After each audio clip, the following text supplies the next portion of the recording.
Lehet, hogy kemény lesz tőlem, amit mondok, hogy mi már gyakorlatilag teljesen asszimilálódtunk a többségi társadalomhoz, viszont van egy olyan identitásunk, amit mi újra próbálunk éleszteni, amit úgy hívunk, hogy roma identitás. De hogy nem tudjuk, vagy én nem tudom, hogy mit jelent az, hogy roma identitás.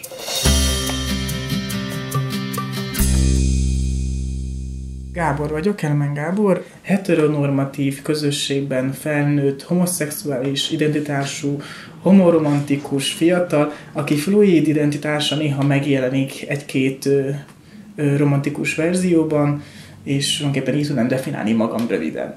Pápa Ireni vagyok. Én amiben úgy megtaláltam önmagam, az a pánszexuális, és azon belül pedig a poliamor, poligám még, viszont egy leszbikus, monogám kapcsolatban élek jelenleg, remélem még jó sokáig.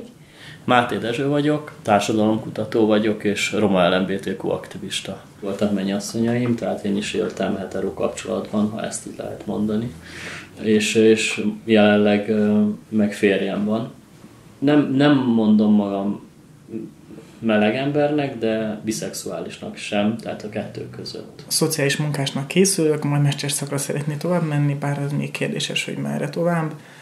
Én eredetileg pesti vagyok, itt születtem, ellenben anyám vidéki paraszármazású cigányasszony volt, viszont ő nem ápolt túl jó kapcsolatot a cigányságával és a nővéreivel, így ő azt gondolta, hogy megszakítja ennek hagyományát, így felhőzött Pestre, és mikor mi megszülettünk, akkor teljes mértékben már mind nővéremmel együtt ő így elhatárolult a cigányság elől, így mondta is, hogy mi nem vagyunk cigányok, még ha magunk láttunk is magunkat a tükörben. Egy Somogy megyei kisfaluból származom, a neve Kisbajom.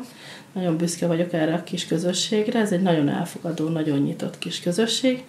Egy autentikus cigány család gyermekeként nőttem fel, és körülbelül december 31-ig szociális munkásként dolgoztam, idestova 18 éve. Elég szegény környezetben nőttem fel. Édesanyám meghalt 6 éves koromban. Ekkor gyakorlatilag hajléktalanok lettünk. Apám eredetileg nem cigány, hanem magyar. Időközben, mikor nőttem föl, megfordult a fejemben, hogy most akkor melyik csoporthoz kéne tartozni. Ez a kéne tartozni szó nagyon-nagyon kellemetlen számomra, mert nem gondolom, hogy szükségességnek érzem az egészet. És mikor megkérdezték, hogy én most cigány vagyok-e magyar, azt mondtam mind a kettő, és ez vagyok én, aki. Ettől leszek én kerek. A számomra, ami nagyon mély nyomot hagyott, az a fizikai atrocitás, ami a tanárok részéről érte a diákokat. És ne úgy képzeld el, hogy most oda megy és pofonvág, de volt erre is példa, hanem például, hogy volt olyan gyerek, akinek letépték a fülét mentővittel, volt olyan, akit addig futtattak a pálya körül, amíg összeesett mentővittel, vagy például nekem úgy beleverte az egyik tanárnő a fejemet a táblába, hogy felrepett, és örökös jel van, tehát betörte a fejemet konkrétan, és ezek a dolgok, amik ott megengedhetőek voltak, ezek olyan mély nyomokat hagytak bennünk, akik még tanulni akartunk is, mi is nehézségeket cipelünk magunkkal tovább. Az első osztályt 9 éves koromban kezdtem. Ez egy ilyen trend volt, hogy a roma gyerekeket egyből kisegítő iskolába kell küldeni. Hát engem is oda akartak küldeni, és meg is kaptam a papírt, hogy én kisegítő iskolába kell, hogy menjek. Ez nem történt meg, hál' Istennek. Akkor még élt édesanyám, és gyakorlatilag bement az óvodába, és helyre tette az óvónőket, hogy ezt így mondjam. Alapjában véve a roma gyerekek helye, az mindig a hátsó pad. Az első padban mindig a kedvező társadalmi helyzetben élő emberek gyerekei ülhettek, vagy ülhetnek. Az orvos, postás, tanárgyerekek. Hogyha esetleg valami miatt egy roma gyerek mondjuk a 4. padba kerül, az már jó. Az már egy társadalmi integráció.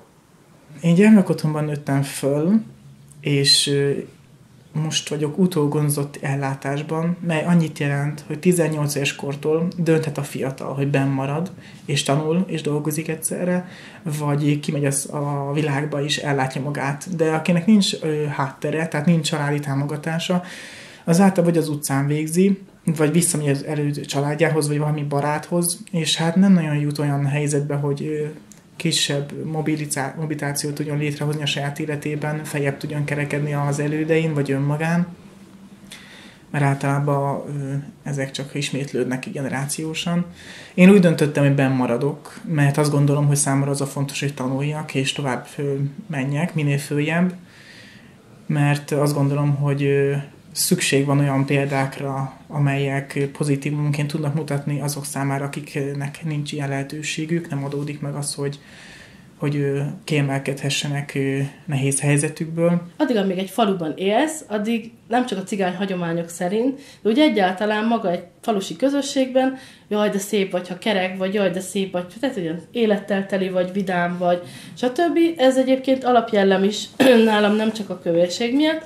És ahogy mondjuk már Dombóvárnál elkerültük a vonattal az utat, akkor már úgy éreztem, hogy hát igen, már úgy nem úgy néznek rám az emberek. Tehát már megvetően pillantanak. Volt, aki szóvá is tette, hogy minek zabálsz ennyit, stb. És ez miatt értek negatív előítéletek. Így igazából alapvetően nem tudtam eldönteni, hogy most azzal van problémájuk, hogy barnába bőrű, roma származású vagyok, vagy valakinél kiderült, hogy vagy akkor, amikor már out lettem, hogy mondjuk meleg vagyok. Tehát igazából ezek az atrocitások értek anélkül is, hogy a roma létem előtérbe lett volna helyezve. Mentünk egy darabig a nem cigány gyerekekkel az úton haza, és egy idő után leváltunk, mi elmentünk haza a telepre. Nekem ez volt a legelső cigányságom, vagy az én cigányságomnak a felismerése.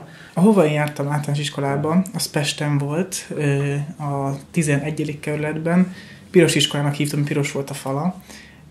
Ott pozitív diszkriminációban már részesültem, ott elsőbe kerültem oda után, és tudták, hogy kik vagyunk. Tehát a gyermekotthonból sokszor oda mentek a fiatalok, oda mindenkit fölvettek, hozzánk A-ba jártak ugyan, de mindig a tanár mellett voltunk mindenképpen, mindig próbáltak minket így lögdösni, hogy menjünk át a dolgokon, és hogy ezt maximális támogatást próbáltak nekünk adni, és néha még azon felül is külön órákat, amely nem mindig keltett jó szemet a többiek szemében. Ezeket a történeteket otthon meg tudtam osztani.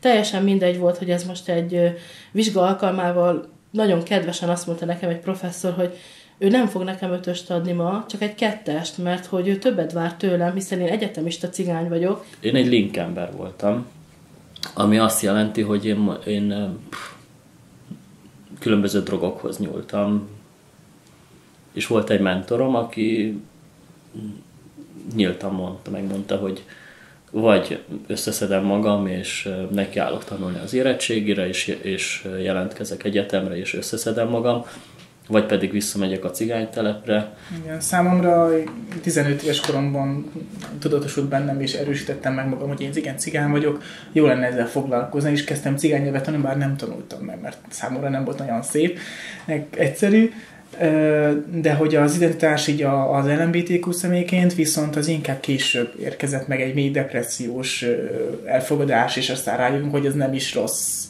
Az én szüleim gendersemlegesen neveltek minket. Tehát nem az volt, hogyha hazamentünk az óvodából, hogy például nekem megkérdezik, hogy melyik kisfiú tetszik, hanem hogy van-e valaki, aki tetszik. Az óvónő megmondta, hogy én cigány vagyok, aztán pont meg volt a coming out, és akkor az már mint a cigány coming out van, és akkor van ilyen, most már van. Szeretem. Tehát, hogy ott meg volt, hogy oké, cigány vagy, azt kész, hazamentem. Az LMBTQ coming out, az meg ahhoz nekem el kellett érni egy társadalmi szintet, egy olyan önbizalmi szintet is, ami igen párosul egy társadalmi szint elérésével is, hogy azt úgy elmondhatom. Levittem például az akkori 2 éves kapcsolatomat így a nővéremhez bemutatni így nekik, és úgy fogadták, mintha már egy családtag lett volna. Tehát azt gondolom, hogy eléggé befogadóak, és ez nagyon jól esett nekem akkoriban. A roma LMBTQ társadalom nagy százalékának külföldi párja van. Igen. És nem csak azért, mert mondjuk ott eltűnnek ezek a határok, elmosódnak, nincsenek.